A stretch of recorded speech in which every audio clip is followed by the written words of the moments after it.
This piano sonata is one of Mozart's most popular pieces. It was written later in life, and he said it was written for beginners. He has a lot of beautiful scales in the piece.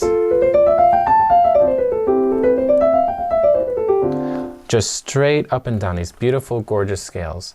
It's a skill you're really going to need, not only for this beginner pieces, but later on. A lot of difficult passages can be broken down into little fragments of scales. So it's a really helpful skill that you want to develop early on in your playing. We're going to break it down into 3 levels today. We have the beginner level, we have the intermediate level, and the advanced level. If you already know the beginner level fingerings, you can just hit the chapter button and skip next to the intermediate or the advanced level. For the beginner level, if you've never played a scale before, don't worry. We're going to cover it from the beginning. The different hand positions and the fingerings, everything that you need to start. And then I'm also going to give you the foundation that you need so that you don't run into a lot of issues that people have when they're beginning with scales that can really cause a lot of struggle. So we'll just cover that so that you can have that. For the intermediate level, we're going to talk on how to play really smoothly. A lot of times people have these bumps in their playing, especially with their thumb. So we'll just cover some tips and strategies on how to really even that out.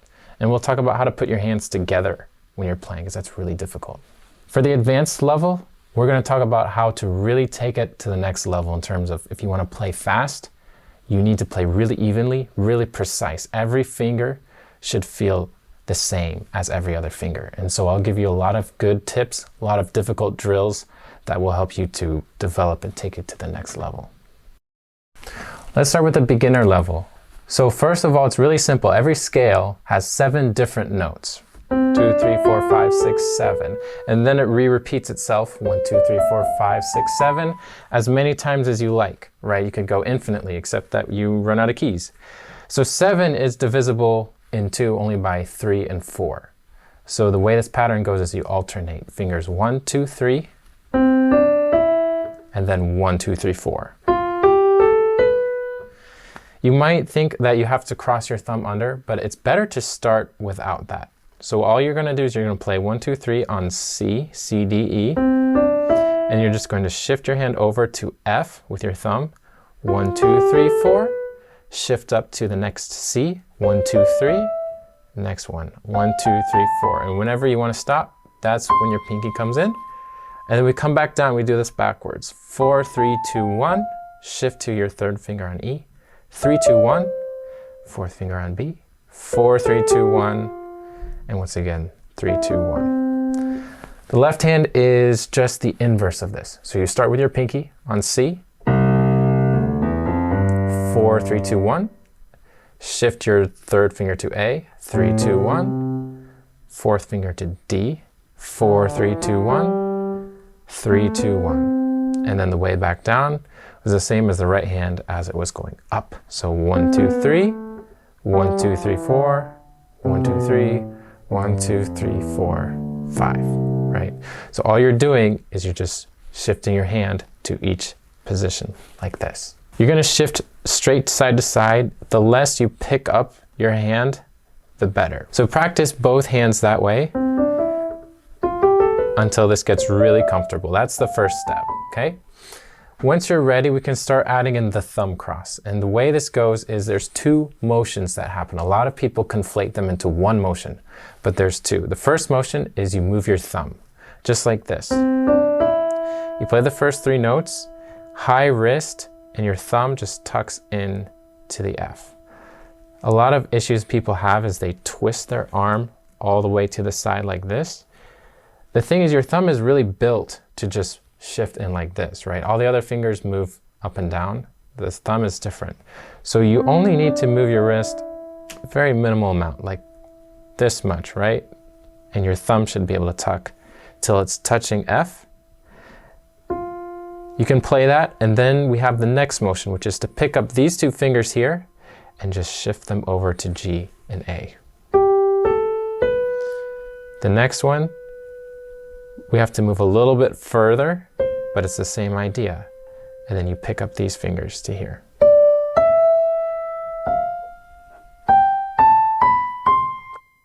Two motions. 1 is your thumb.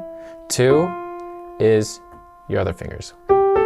Move your thumb, shift the other fingers.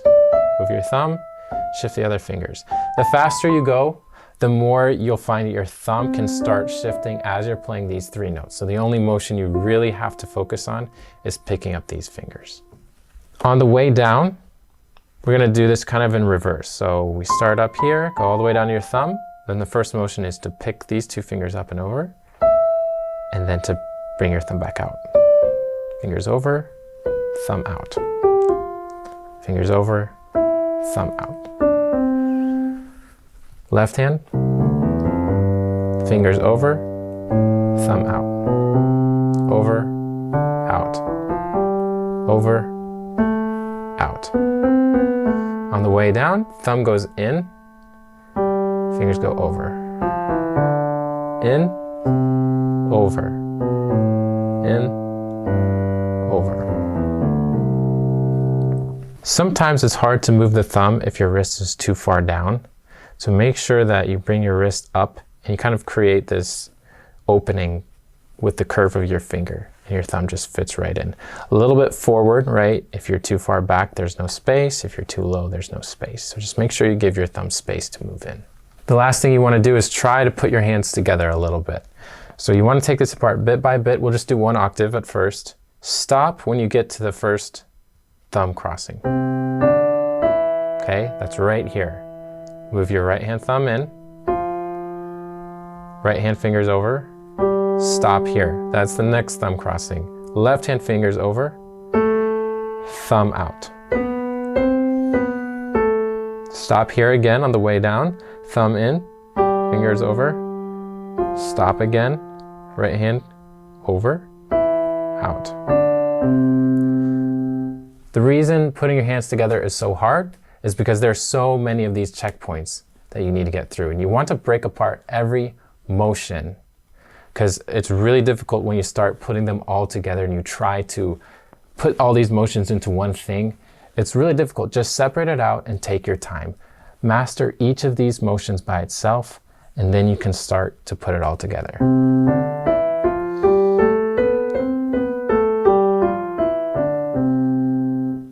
All right, for the intermediate level, let's start with your thumb. A lot of issues people have is this.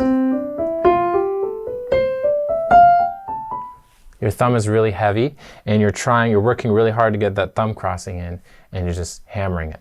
So instead, here's a simple tip, which is to group the notes, not in terms of 1, 2, 3, 1, 2, 3, 4, like we did at the beginning, but actually change it a little bit and add the thumb into the previous group instead of the next group. For example, 1, 2, 3, 4 as one group, and I can do that with 1 wrist motion. And the wrist goes up at the end a little bit, and that up helps to lighten that thumb a little bit. And then you have to focus on moving your fingers over to the next one, and then you can start the next group on your second finger, right? 1, 2, 3, 4, and then you have 1, 2, 3, right? But fingers are 2, 3, 1. 2, 3, 1, 2, 3, 4, 1. So this grouping will help to lighten that thumb so you're not hitting it. You're not thinking down when you play the thumb, but rather you're thinking up.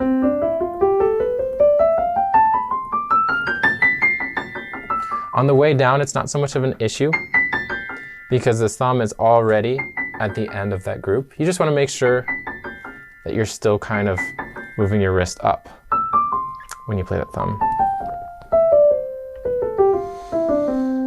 Now with your left hand, just make sure this is all in reverse. So the way up should be a little easier for your left hand.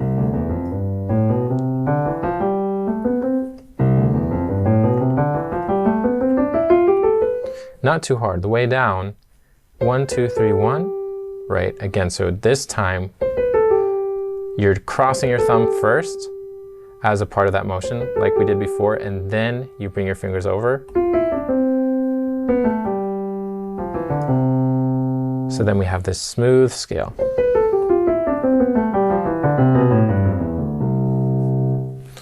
Now we're going to try putting our hands together.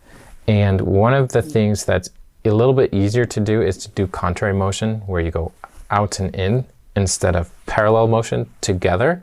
Because of the way our hands are, if we do opposite motions, the fingering will line up. which just makes it a little bit easier to start putting your hands together. So you can either start on the same note or you can start an octave apart, whatever is easier.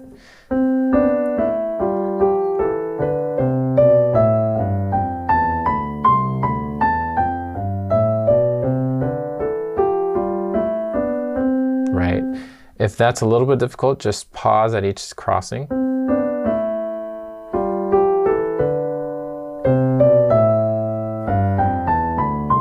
You can start kind of making a mental note of where those happen. For example, E and A, D and B, something like that can sometimes help you. A good goal is to do this with a metronome around 86. You can start a little slower if you need to, but this is a good first goal.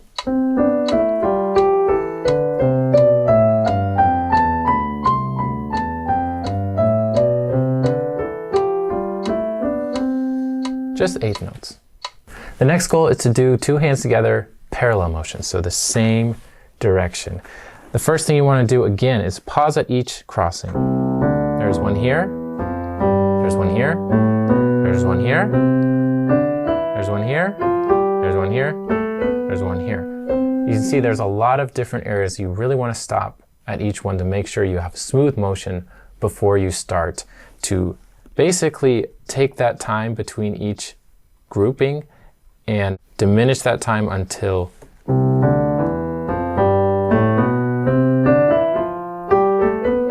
until you're bringing it closer and closer together, just as long as it's comfortable. If you feel it's too fast, you need to slow down.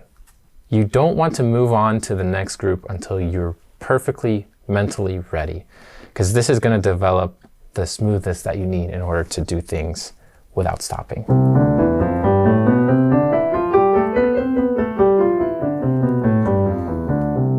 One helpful tip, if you know enough theory to understand keys and key signatures, is to try it in E major. It has 4 sharps. This is really helpful just because of the way the black keys line up. For example, in my right hand, I have 2 black keys and then my thumb. And then I go to the next 2 black keys, and then I'm ready to cross my thumb again. So these are just really good visual landmarks. The left hand is cool because on the way up, it kind of has the same thing, right? You go, the way up is a little easier. You just go until your thumb. But the way down, it also has the same landmarks as the right hand. 2 black keys, thumb. 2 black keys, thumb. All the way up and down. So it's really helpful. If you know that key, that's a good tip. For the advanced level, I want to start with a simple but kind of difficult concept for some. It's with the thumb crossing. There's a lot of question about how to do this. And one thing that a lot of people do as they go faster and faster is to start blurring the lines between crossing your thumb and simply shifting your hand. The faster you go, the less you really hear any separation.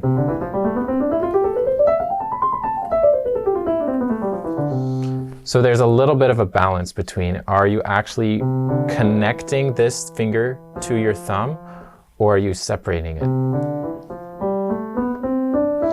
And separating a little bit makes things faster because then you're not shifting your wrist so much. It's more of a smooth motion all the way up. And also, when you go faster, the other thing you want to do is pick up your fingers quicker. Your fingers know where to go, so you don't really need to focus on putting them down, but rather you want to focus on picking them up so that they're ready to go for the next one. It's a little bit lighter, it's a little bit crisper, and you can go faster. So that's the first 2 things you want to do if you really want to build speed. Same thing with your left hand, right?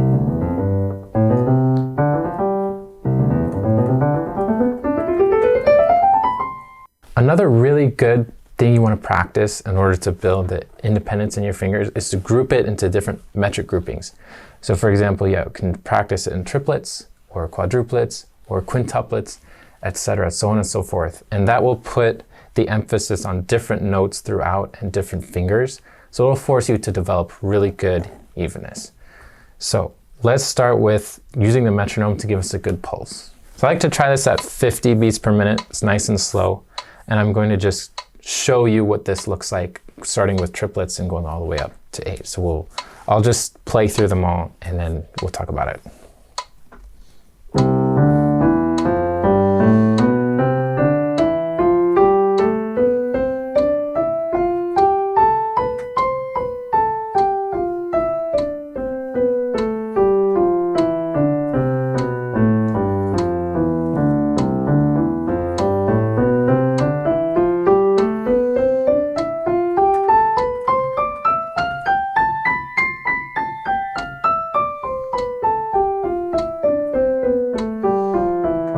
And then we have groups of 5.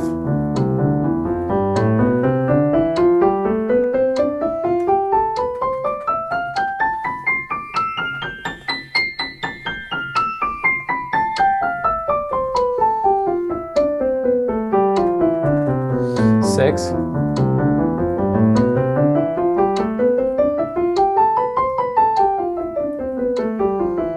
Seven.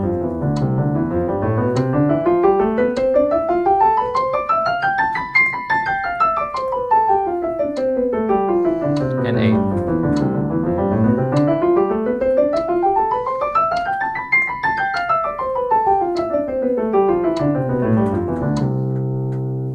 The first way to practice these groupings is to separate each one out as one gesture, one motion with your wrist. So if we do a group of 4, we have, that's one wrist motion.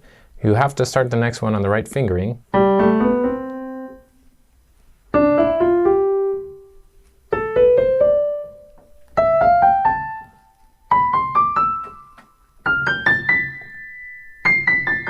Right, so you just separate it and you want to eventually build it so that you're feeling it not as 4 separate notes, but as one motion.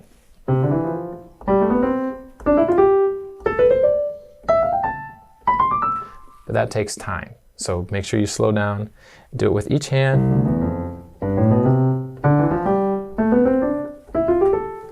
You can do it with both hands together, but a lot of times you'll run into issues of lining them up, so each hand really needs to be very secure before you try both hands together. And when you do it, you want to do it slowly, and you want to really make sure that you're not focused too much on syncing up your fingers, but syncing up the arm motion so that you travel and you're feeling it as one motion. Once you've gotten that down, you want to group it with the metronome and just take a pause, like 1 beat between each one.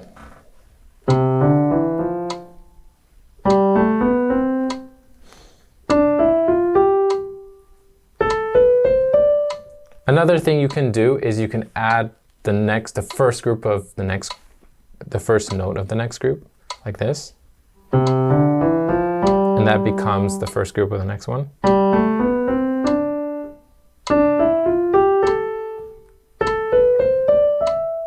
One thing to note about this, you can do 3 octaves, you can do 4 octaves, you can do 5 octaves, but you run out of octaves.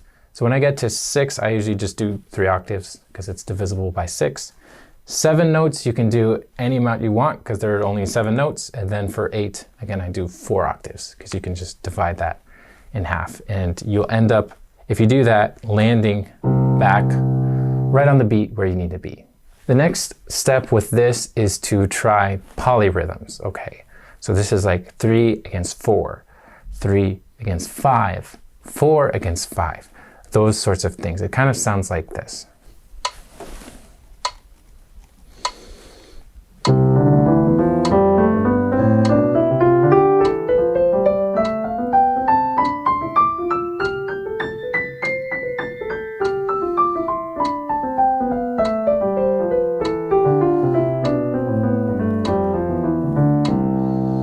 And then you can switch your hands. You're going to need to move your right hand up because our left hand's going to travel further than our right hand.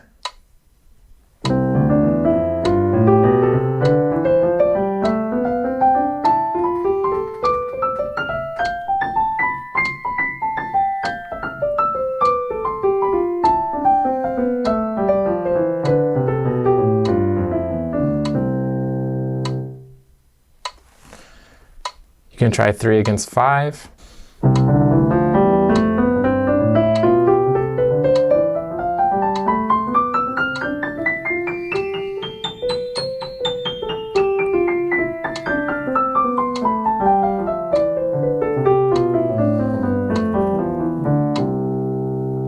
Really good way to start with practicing these polyrhythms is by seeing how quickly you can switch your brain from hearing the triplets to hearing the quadruplets, for example. If you can switch between those without moving the beat, without changing that, that's the first step. If you want to start adding those together so you're overlaying them, you're never going to be able to do that if you can't automatically switch from one to the other. So here's a good way to practice that. So I might play my left hand first, and then immediately I'm going to switch suddenly to my right hand like this. So I'm going to start with my left hand, and switch to my right hand. You can already tell I'm feeling I want to rush as soon as I switch. So it's not immediate.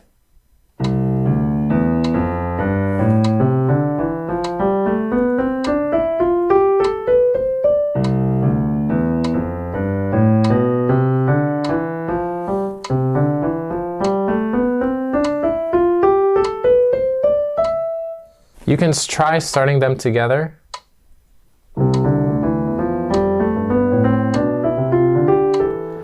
But I would try it and see just how hard it is. And then another thing you can do is start one hand by itself. I might start it on the way down. And then when I get down, I add in the other hand.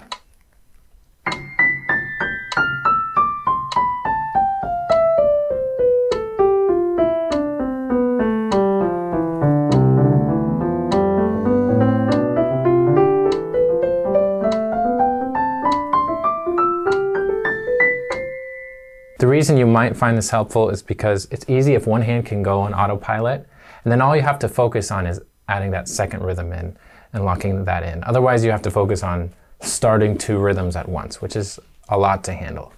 So as you can see, a lot of this is just being able to kind of simultaneously hear 2 different things while keeping the beat constant. Another thing to keep in mind with this polyrhythms, and even just doing the groupings that we did earlier, is you have to do it at a pretty slow speed, because once you start with triplets, by the time you get to a group of 8 notes, it becomes really fast. So if you want to keep the metronome going the whole time, which I would highly recommend, again, because it's training you to keep that pulse, no matter what else changes, this is always there. You want to keep it a really slow tempo so that otherwise it'll get too fast for you. So just keep in mind what speed you are comfortable doing. As slow as you can go is going to be better. Another really good practice a lot of people do, they call them Russian scales, I think. Essentially, you practice your hands together. You go up 2 octaves, and then you split off, go the opposite direction, 2 octaves, and then you come back to the middle 2 octaves, and then you go up together 2 octaves, come back down 2 octaves, again, split one more time, come back, and then down, kind of like this.